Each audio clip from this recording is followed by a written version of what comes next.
2nd and 2. Smith out of the eye. Emmett Smith, touchdown, and Dallas takes the lead. Mark Tuane and Nate Newton, the left side. An awesome drive by the Dallas Cowboys. It started back at their 4-yard line. And what's that, number 99 or so for Emmett? He's chasing 100, isn't he? Touchdowns. Officially a 96-yard drive and 99 rushing touchdowns for Emmett Smith, who is 11 shy of the NFL record held by Walter Payton. And only in his 7th year. Good block by Moose Johnson out there. A really good block by you. You could almost name names going down the line. Armstrong had a good block. Allen came around the corner with another good one.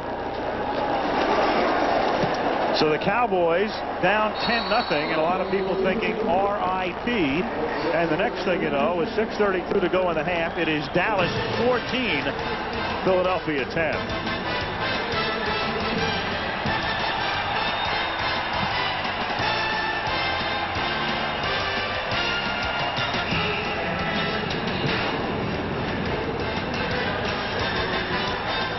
Well, the guy on the left there weighs 320 pounds. How much do you think the guy on the right weighs? One leg about 320. Well, if Hellestray wouldn't have walked into our picture, we'd have a better idea here. What is Nate, about 360?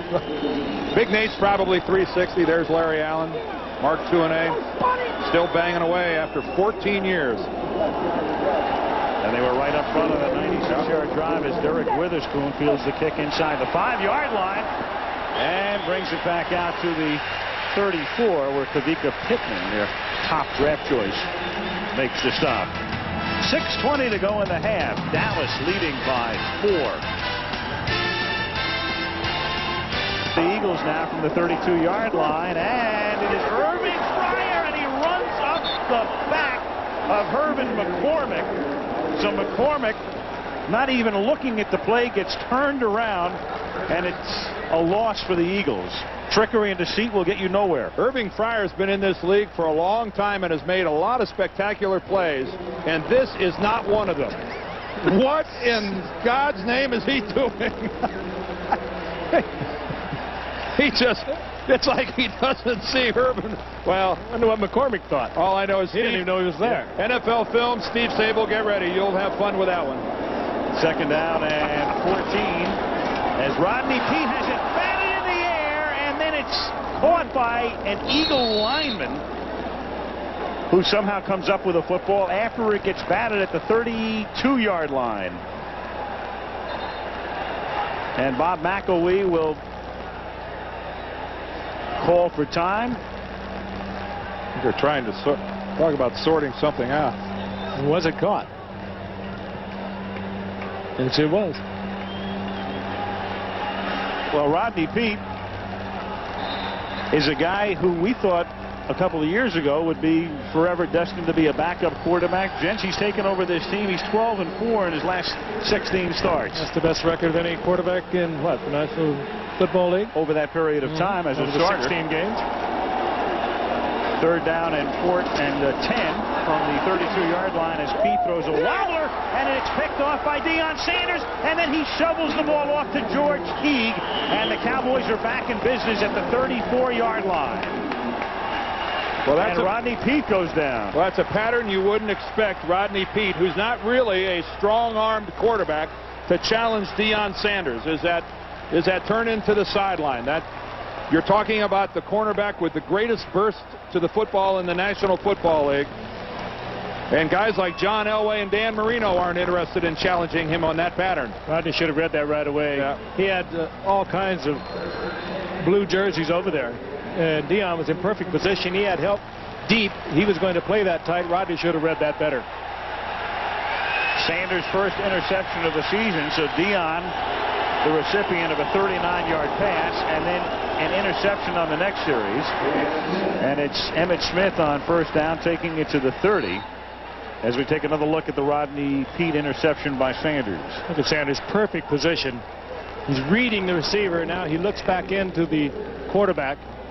He had Brock Marion underneath that, but it was a bad read by, no question, by Rodney Peete. The Cowboys got in trouble last week against Buffalo when Woodson tried to lateral, and they ended up losing the ball. Right there is the hit by, well, guess who? Leon Lett all over Rodney Peete. Second down and 6 from the 30-yard line. With Johnston in motion. And Aikman looking one way, then the other. Emmett juggles, can't hold on. Incomplete.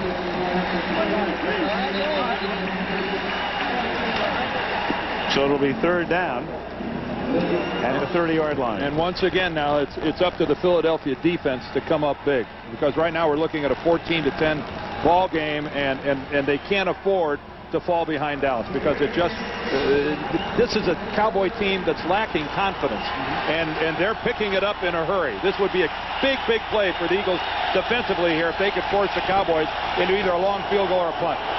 It'll be the Eagles lacking confidence if Dallas goes in for a touchdown, because they've already blown a 10-0 lead. And on 3rd and 6, it's Emmitt Smith, and the Eagle defense rises up to stop him at the 29 and set up about a 47-yard field goal attempt for Boniol. Well, that would not be a call you would even consider for Michael Irvin here, or for that matter, Jay Novacek here. And this is what the Cowboys offense has got to do because they're not out there. And that's not a wasted play, but certainly one you wouldn't call if you had the receivers that you should have on the field. A pretty routine dive off the left side by Emmitt Smith.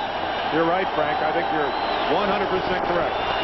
47-yard attempt for Boniol as Jet puts it down, and the kick is long enough and good.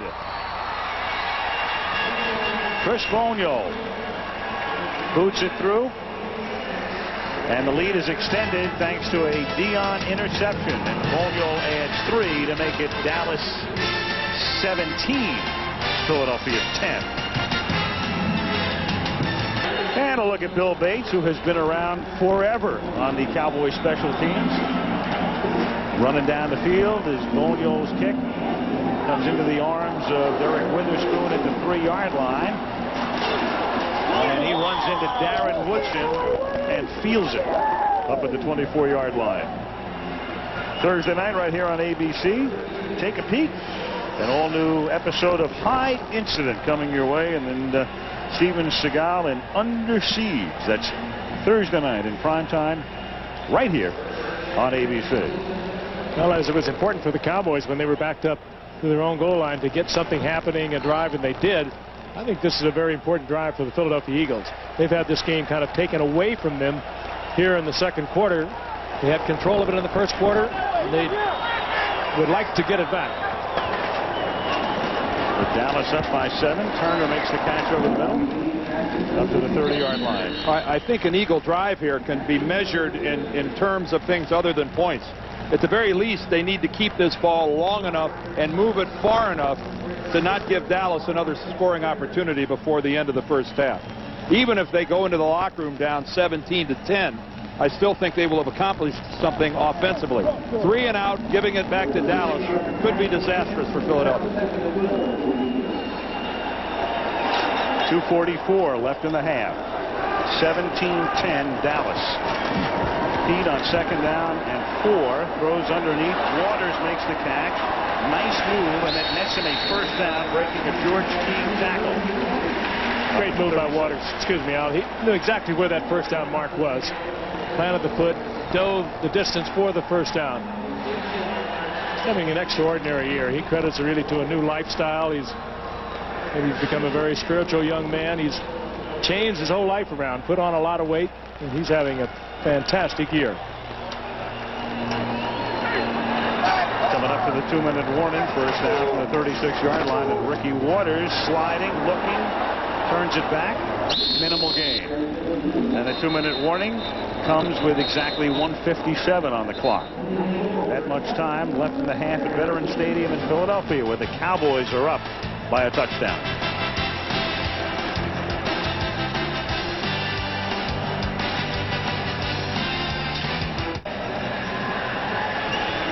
With 1 minute and 57 seconds remaining in the first half, the Philadelphia Eagles have the ball at their own 38-yard line. Aikman has guided his team to 17 unanswered points. Dallas up 17-10. Second down and 8 from the 38. Rodney Peete under pressure, and Tolbert is able to break through and sack him, and it's a lost football, and Dallas has it. Broderick Thomas comes up with it. When Rodney Peete is grabbing his knee, Rodney Peete is hurt. And he opened the season with an injured knee, and he's grabbing that right knee right now. Oh boy, Tony Tolbert just wiped out Richard Cooper over the right side of the Eagles line, and he had no shot at all. Ooh. Oh, and Rodney just collapsed right there. When Rodney went down in such pain, actually put the ball down on the turf himself and left it there as he clutched his knee. He was just trying to take a step forward, and the knee just collapsed. We mentioned we're not sure he was going to be able to open the season. He injured his knee in preseason. In fact, he missed the last preseason game. He injured his knee in New England. There's some question whether he'd start against Washington, but he did. He just planted his right knee, and it just gave way on him. And when you look at the Eagle bench, next up is Ty Detmer with almost no experience. And their third quarterback is Bobby Hoying, a rookie. He was 4 years with the Green Bay Packers, which means he's familiar with this offense, Ty Detmer, but he only was 6 for 11 behind a very durable Brett Favre. Former Heisman Trophy winner. So Detmer loosens up. The crowd is stilled with 1:50 to go in the half.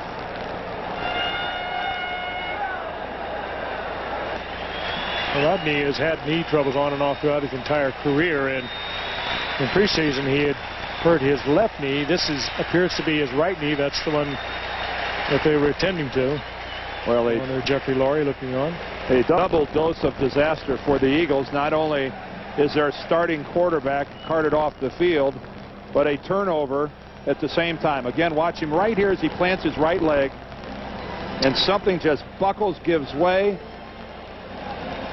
Rodney goes down, but that is still a live football, and he just dishes it out right in front of him and instinctively grabs for that knee. And the double whammy, the loss of their quarterback, and now with 1 minute and 50 seconds left, Dallas gets outstanding field position deep in Philadelphia territory.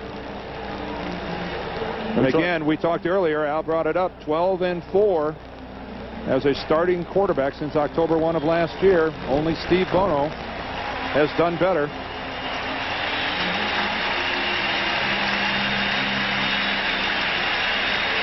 And so a half hour ago, or maybe 45 minutes ago, here in Philadelphia, the Eagles were up 10-0. They had just consummated a long drive.